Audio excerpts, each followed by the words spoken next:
Hi, welcome to the Gamesplainer. I'm Jeff the Gamesplainer, and today I'm gamesplaining Imagineers. So the game of Imagineers is about building up a fun park with rides, etc., and making the most money and, in essence, the most happiness out of it. Money, while you need that to build things, isn't where you're going to score points. Points are here, they will move forward whenever your happiness track goes beyond 5. So every time you come around this track and get moved forward in the happiness, you go past there, you get one more star. The first player will always be the player who has their star at the back. The game plays until this card gets revealed. This card will be one of the bottom 3 in that stack. So the very first thing that happens on each turn is we flip over cards. That will give you some rules that will happen with the movement and some other action or event that will happen during this turn. Everyone will take their turn. Once everyone's taken their turn, then we reveal the next card. So this one is each turn you may demolish one attraction. There aren't any attractions built yet, but once attractions are built, you may demolish them, but you'll also have to give the owner of that attraction the money that was worth. So what are we talking about with this? Let's run through things in order. The very first thing that happens is that a group will move. You'll notice all these meeples are grouped in 2s. That's the starting positions. There's a randomizing action to start those positions, but otherwise that's the starting positions. So what needs to happen first up is that we build an attraction. You can either build an attraction over one of the spaces on the board, or you can build an attraction in your own board. Notice that it's minus points at the end of the game if you haven't built up all of the roller coaster that you own. The cost of building the attraction is in the top corner. Notice that on each card they have 2 sides. So there's 4 money to build here on this card, or 3 money to build another attraction out on the actual board. The other bit of information on the tiles is if you have built this attraction, you'll get that many points at the end of the game.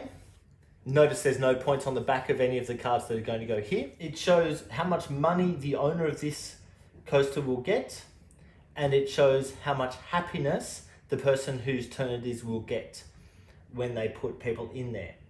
So for example, this player may choose to build just there. That will cost him 3 money. So he moves that down to 3, so it's down 4 minus 3 is 1. And that is now built. The other thing that will need to go in is an ownership token to show that this is the player who owns that, who built that particular piece.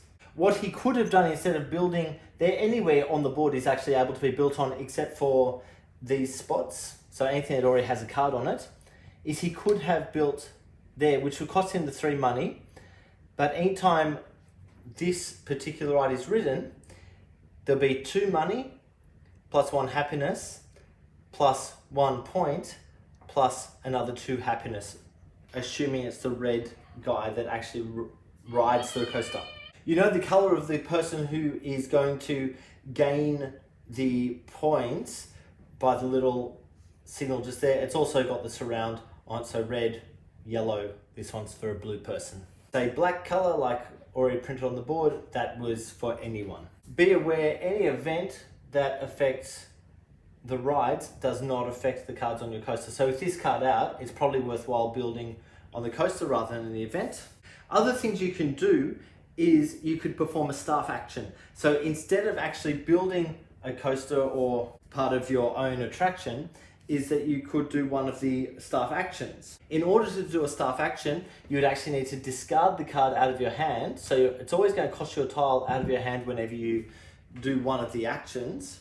You could do a vendor action, which is gain 5 money. Notice the top money is 10, so I can't go past 10. You could do a janitor action, which is adding some vomit to a ride.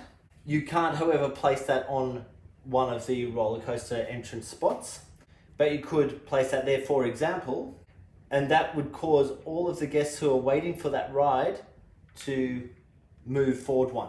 Noticing that there is a limit on the number of guests in a line. 4 is the limit, so if this happen to be moved forward there and there, any guys who now happen to be there and move forward, they wouldn't there, you'd then drop one there and one there. This bit of vomit would then get cleaned up at the end of the round. But if a subsequent player wished to do that action, they can't do that action because the token has already been used. On future turns, anyone moving guys around wouldn't be able to leave anyone here because of the mess token. The other action you've got available is the performer, which enables you to take one guy and move him anywhere else that you wish to move him to. Once that's happened, you then move the guests. So you can use those couple of actions to set something up to help you out, but you'll be moving the guests. If that's what it happened to look like, you'd probably drop a red guy there and a yellow guy there. Because the red is on the red, he would action that, which gets 2 money to the player who owns the coaster, and 1 happiness to the player who moved them. He then moves forward into that track. This one gets 1 money for the player who owns it, and 2 happiness, 1, 2. Now because the happiness has gone past the 1, his star moves forward. Whoever has the most of these at the end of the game is the winner of the game. So you want that to be happening. Once that's been ridden, that guy moves forward. Then replace the tile that was used. You will only be using 1. I know I've got 2 out at the moment, but replace that with one of the 2 tiles on the top, and then it's the next person's turn. As I say, the game will continue on until the end game event is turned over. Everyone will have their final turn once that card is in play, and then we add up the scores, and the final score is wherever you are on this track, plus any points on your tiles that you've put out here, minus any points they're still showing on your personal board. And that is the final score. Whoever's the highest is the winner. If there happens to be a tie, you look at money and any happiness that's left over at the end of the game. And I believe that is everything. So if you have any comments or suggestions, please write them below. If you have any games that you would like to be gamesplaned, please shoot me an email to thegamesplainer@gmail.com. Follow me on Instagram and Twitter to keep up to date with the games that I'm playing. Subscribe to my videos to keep up to date with the games that I'm gamesplaining. And until next time, enjoy gaming.